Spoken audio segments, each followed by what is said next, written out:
This move's called a Romanian deadlift, and here's how I like to set it up. I like to take one hand over top of the bar and one hand underneath the bar, so an alternate grip. And notice my hands are a little bit wider than hip width apart. And then feet parallel to one another, and they're about hip width apart.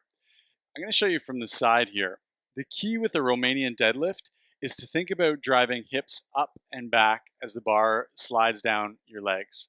And notice that as I slide down to about my knees, just because of flexibility, eventually my body's going to start to really round forward. And notice that roundness in my spine. We want to avoid that. So the temptation is to go much too deep in a Romanian deadlift.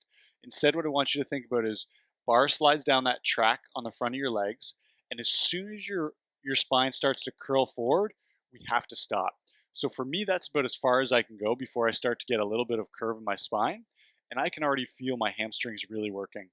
Notice that I have a little tiny bit of a bend in my legs, so my legs don't have to be perfectly straight.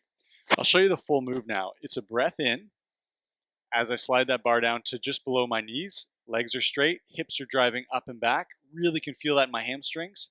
And then an exhale, shoulders roll back. Again, it's a breath in, exhale, shoulders roll back.